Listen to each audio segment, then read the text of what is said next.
Assalamualaikum warahmatullahi wabarakatuh. Waalaikumsalam warahmatullahi wabarakatuh. Bismillahirrahmanirrahim. Alhamdulillahirabbil alamin wa bihi nasta'in wa ala umuri dunya waddin. Wassalatu wassalamu ala asyrofil anbiya wal mursalin sayyidina wa maulana Muhammadin wa ala alihi wa sahbihi ajmain, amma ba'du. Bagaimana kabarnya kelas 7 Mumtaz pada malam hari ini? Ada yang izin atau ada yang sakit? Sehat semuanya ya? Oke, bismillahirrahmanirrahim. Pada malam hari ini kita kembali membahas tentang materi apa yang sudah kita pelajari kemarin. Untuk pada malam hari ini kita akan mempelajari tentang bab tentang jujur dan amanah. Ya, mungkin dari kita kebanyakan sudah tahu atau mungkin sudah sering mendengar kata jujur atau kata amanah. Namun banyak dari kita yang masih belum bisa menerapkan dalam kehidupan keseharian kita, baik di pondok pesantren ataupun di lingkungan masyarakat kita. Oke, langsung saja ya.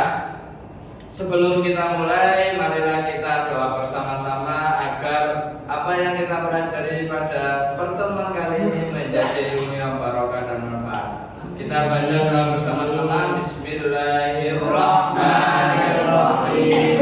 Allahumma shalli ala sayyidina Muhammad wa ala ali sayyidina Muhammad.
Jujur dan amanah merupakan sifat-sifat yang wajib dimiliki oleh Rasul. Sifat yang wajib dimiliki oleh Rasul ada 4. Apa saja? Yang pertama, yang kedua, amanah, yang ketiga, yang keempat, sidik artinya apa? Jujur. Yang kedua, amanah. Yang ketiga, artinya cerdas. Oke. Untuk menjadi seorang atau kita sebagai umat yang diakui sebagai umatnya Nabi Muhammad, sepatutnya kita bisa meniru atau menerapkan 4 sifat yang telah dicontohkan oleh Nabi dan Rasul. Pada malam hari ini saya akan bahas bersama tentang amanah. Apa sih amanah itu? Amanah dapat dipercaya. Amanah bahasa Arabnya dari lafaz apa? Amanah Al-amin. Amanah yu'minu amanatan. Ya. Amanah itu merupakan apa? Yang ketiga itu apa namanya? Fi'il madhi, fi'il mudhari', sorok. Fi'il madhi, fi'il mudhari', yang ketiga ya ada masdar mim. Masdar mim atau masdar mim? Amanah yu'minu amanatan. Masdar wa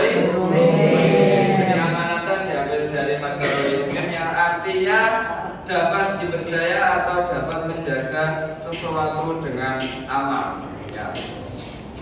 Amanah juga dapat diartikan yang kedua yaitu tanggung jawab. Ya. Jadi sampean-sampean semua di sini diamanahi oleh orang tua kalian.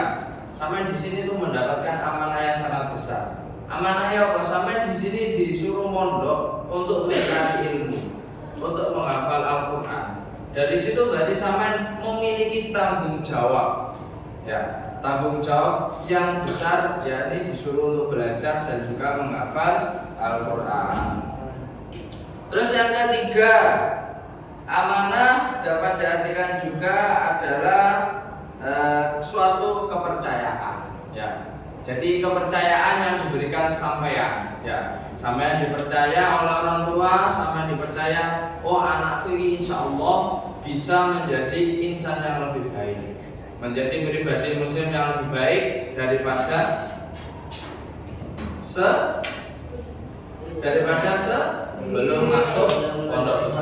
Jadi sampean ketika sudah di pondok, sampean sudah diberi kepercayaan sama pondok. Yang pertama diberi kepercayaan sama pondok, sampean diterima menjadi santri.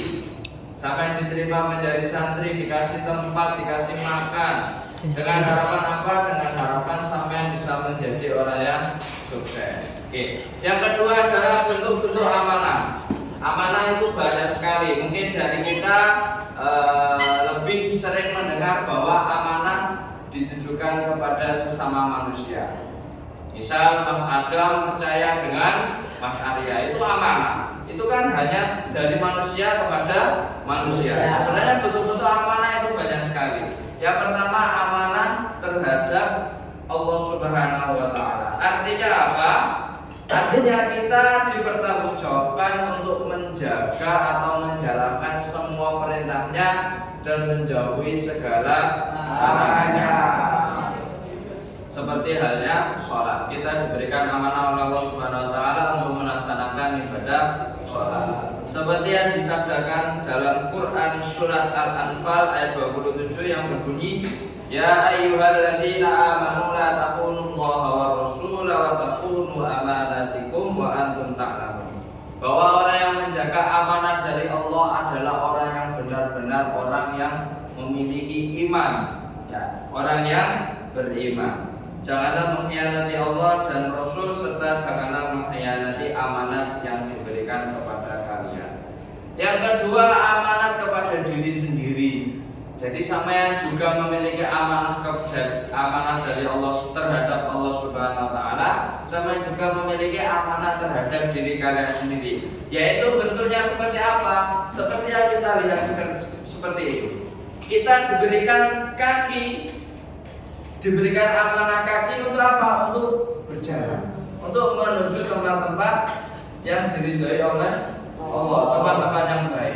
Kita diberikan amanah untuk melihat, amanah mata, yaitu apa? Mata digunakan untuk melihat. Nah, itu bagaimana kita menjaga amanah tersebut. Sampean sudah dikasih kaki, sudah bisa jalan kemana-mana, namun kalian masih belum bisa menggunakan amanah kaki tersebut. Duwe sikil kok malah digawe nang ngene tempat-tempat yang dilarang, tempat diskotik atau mungkin tempat karaoke atau mungkin tempat yang lainnya yang ketemu cewek. Nah, itu berarti kalian merusak amanah yang diberikan Allah terhadap diri sampean sendiri. Artinya apa? Sama mengkhianati amanah kepada diri sendiri. Yang ketiga, amanah yang sering kita dengar adalah amanah terhadap orang lain. Yaitu amanah terhadap orang lain, amanah suatu kepercayaan yang diberikan oleh seseorang kepada orang yang lain. Itu mungkin sudah sering kita jumpai dan sering kita temui dalam kehidupan sehari-hari.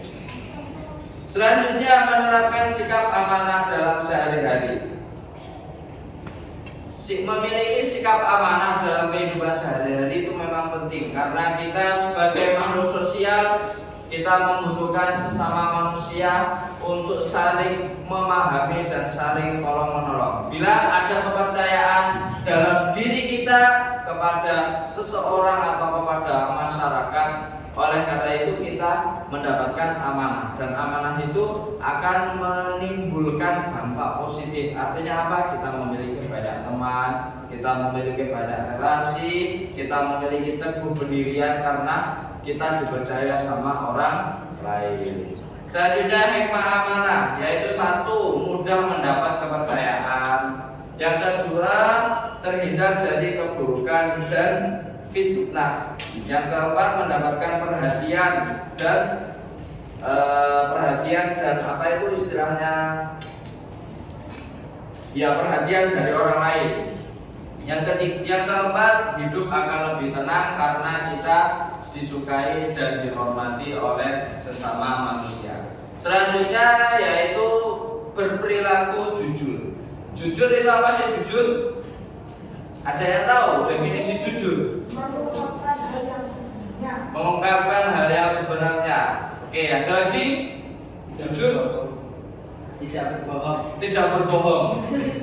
Jadi lawan katanya persamaan kata atau lawan kata itu jujur sama dengan tidak berbohong. Jujur yaitu persamaan antara ucapan sama perbuatan. Jadi sampean muni aku loh gak nyolong, tapi sampean perbuatan yang sampean lakukan adalah perbuatan nyolong. Jadi persamaan atau kesamaan antara apa yang diucapkan dengan apa yang diperbuat itu merupakan salah satu definisi dari sifat jujur. Kita sebagai seorang muslim, sebagai seorang manusia, kita diperintahkan untuk memiliki sifat jujur dalam kehidupan diri kita sendiri. Kalian sudah bisa menerapkan sifat jujur atau tidak? Insya Allah. Kalian sering memakai sandal atau gosok punya temennya, itu sifat jujur atau tidak? Tidak. Berarti banyak dari kita yang masih belum bisa atau masih sama-sama belajar menerapkan sifat yang dimiliki oleh Rasul. Salah satunya yaitu jujur. Ya. Dalam Al-Quran dijelaskan wa idza qultum fa'dilu walau kana dza qurba wa bi'ahdillahi awfu dzalikum wassaqum bihi la'alakum tadhakkarun. Apabila kamu berbicara, lakukanlah secara adil sekalipun dia kerabatmu. Penuhilah pula janji Allah, kemudian dia diperintahkan kepadamu agar kamu mengambil pelajaran. Banyak sekali nilai-nilai kejujuran yang dapat kita ambil. Salah satunya yaitu kepatuhan kepada Allah Subhanahu wa taala, ketaatan pada perintah Allah, terbuka tugas dan apa adanya, tidak ada rekayasa, amanah dan ikhlas. Dalam menerapkan sifat kejujuran dalam kehidupan sehari-hari, ada beberapa sifat jujur. Yang pertama, jujur terhadap Allah Subhanahu wa taala. Artinya apa? Jujur terhadap Allah Subhanahu wa taala, melakukan kebaikan semata-mata hanya untuk mengharap ridho Allah Subhanahu wa taala, bukan untuk mendapatkan pandangan dari seorang penilaian manusia. Sampeyan sholat jamaah nang ngarep dhewe pengen ketok, wah hari ini alim, hari ini ahli agama dan lain-lain. Tapi sebenarnya dalam diri sampean itu pengen dianggap, oh aku tak lu sholat nang ngarep aku ben dikirane wong sing alim, wong sing jamaah budal dhisik. Nah, artinya apa? Perbuatan sampean itu bukan mengharap semata-mata mengharap itu. Aku tak wis pokoknya aku tak budal nang ngarep, jamaah aku nang ngarep, apa jarene wong-wong gak ngurus, penting aku pengen sholatku nang ngarep. Nah, itu semata-mata hanya mengharapkan ridho Allah Subhanahu wa taala. Yang kedua adalah jujur kepada diri sendiri. Artinya apa? Ini yang masih sering banyak kita lupakan. Ya, jujur terhadap diri sendiri yaitu apa? Menerima diri kita sesuai apa yang ditakdirkan, yang dikodratkan oleh Allah kepada diri kita. Sampai misal yang matanya minus, sampai jujur apa? Sampai menerima, oh mata saya ini minus, saya harus menggunakan kacamata. Saya harus menerima keadaan seperti ini. Artinya apa? Gimana caranya kalau saya nggak pakai kacamata, otomatis saya nggak bisa melihat atau mungkin pandangan saya buram, sehingga kita diperuntukkan untuk memakai kacamata. Nah, kacamata ini merupakan upaya kita untuk bersifat jujur dalam diri kita masing-masing. Aku ini duwe kekurangan, gak iso delok adon nek gawe kacamata, ya wis lah aku tak gawe kacamata. Nah, itu salah satu jujur kepada diri sendiri. Yang ketiga adalah jujur di lingkungan keluarga. Itu mungkin dari kalian sudah familiar ya tentang itu, jadi nggak saya jelaskan lebih mendalam. Yang keempat, jujur dalam kehidupan masyarakat. Dalam bermasyarakat kita itu sangat penting untuk berperilaku jujur. Karena apa? Karena kalau sama nggak berperilaku jujur, pasti orang tidak akan mau bergaul atau orang tidak akan mau berteman, bersapa tegur dengan kalian. Karena apa? Orang jujur itu orang yang paling utama yang bisa dilihat. Yang dilihat orang pertama, orang yang tidak kenal itu pasti yang dilihat adalah jujur. Ya, sampean nggak ngerti arek cilik, nggak ngerti arek piye, tapi ketika kamu lihat, oh ini kelihatan bahwa orang itu jujur. Ya. Jadi jujur itu memang perlu kita miliki dalam kehidupan kita sehari-hari. Selanjutnya adalah tentang hikmah berperilaku jujur, yaitu satu, mendapatkan ketenangan dan kehidupan dalam kehidupan sehari-hari. Yang kedua, lebih percaya diri. Yang ketiga, mendapatkan kepercayaan diri dari orang lain. Yang keempat, lebih dihargai dan terhormat di mata sesama manusia. Mungkin itu saja. Ada mungkin yang bertanya satu, silakan yang mau bertanya satu. Ada yang mau bertanya atau mungkin ada yang mau masih mengganjal atau mungkin berbeda pendapat dengan apa yang saya sampaikan. Silakan. Apa? Oh ya, silakan bertanya apa? Kalau misal orangnya itu sudah berbuat sama tapi tidak 100% sama, apakah itu dianggap berbohong? Sama tidak seperti tidak Setengah-setengah. Setengah-setengah. Contoh mungkin dikasih contoh teman-temannya biar tahu. Misal bilang mau ke kamar mandi tapi ke kamar dulu baru ke kamar mandi. Oh gitu tak? Ya bagus. Tepuk Tepuk tangan dulu, tepuk tangan.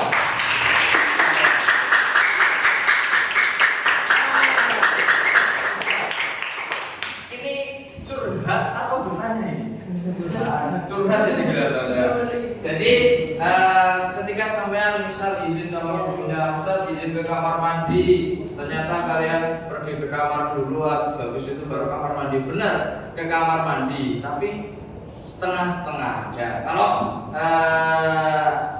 ya memang apa ya, bisa dikatakan itu berbohong, tapi bohongnya itu dari segi mananya dulu. Ya. Kalau dari pribadi saya sendiri, mungkin teman-teman bisa menanggapi. Kalau dari saya sendiri itu bilangnya bukan jujur tapi bohong. Ya, karena apa? Bilangnya ke kamar mandi. Otomatis kalau ke kamar mandi harusnya ke kamar mandi terlebih dahulu untuk menggugurkan kewajiban. Setelah menggugurkan kewajiban, entah dia mau ke pujasera atau dia mau balik ke kamar, itu urusan dia. Tapi ketika pamitnya itu jujur ke kamar mandi bilangnya, tapi perginya ke kamar dulu, otomatis dia berbohong. Karena apa? Pamit pertamanya itu dia bilang ke kamar mandi, akan tetapi dia malah balik ke kamar dulu, baru ke kamar mandi. Mungkin ada yang mau berpendapat lagi? Pak, kan adanya kan izin kamar mandi, kamar dulu, habis kamar mandi, itu bohong kan? Ya. Nah kalau BAB itu Pak, ambil dulu satunya di baju kamar. Masa BAB dulu barang disampul kan? Ya, gini. Masa setiap kali BAB itu harus pakai sabun? Deket, kamu deket ya, masih yang kayak juga.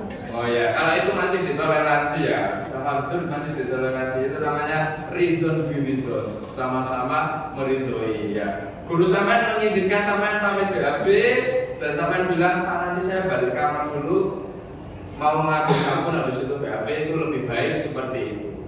Ya, jadi suatu kewajiban itu harus digugurkan terlebih dahulu baru melaksanakan kewajibannya lain. Seperti yang saya tuliskan di majalah itu kan ada tuh di situ. Apa dalilnya? Ada yang tahu dalilnya di situ? Jawab. Oh ya Allah. Di situ ada surat apa? Di majalah yang saya terbitkan. ibu nggak tahu ya. Jadi ketika seorang muslim setelah melaksanakan suatu kewajiban boleh melaksanakan kewajiban yang lainnya. Artinya apa? Ketika kalian selesai melaksanakan kewajiban, sampai kewajibannya apa? Sampai pamit izin ke kamar mandi. Nah, otomatis kewajiban sama yang pertama harus ke kamar mandi. Nah, setelah ke kamar mandi kalian mau ke mana itu urusan kalian. Yang penting kewajiban kalian sudah gugur. Paham tuh? Nah. Oke, mungkin ada tanya lagi? Oke, mungkin cukup. Sekian pertemuan pada malam hari ini. Semoga ilmunya mendapat ilmu barokah dan manfaat dan kita bisa menerapkan sikap amanah dan jujur dalam kehidupan sehari-hari. Kurangnya mohon maaf. Ihdinas shiratal mustaqim. Assalamualaikum warahmatullahi wabarakatuh. Sebelumnya kita baca doa terlebih dahulu. Bismillahirrahmanirrahim. Allahumma istauda'tuka ma qara'tu fardudhu ilayya inda hajati ilaihi bi rahmatika ya arhamar rahimin. Ihdinas shiratal mustaqim. Assalamualaikum warahmatullahi wabarakatuh. Waalaikumsalam.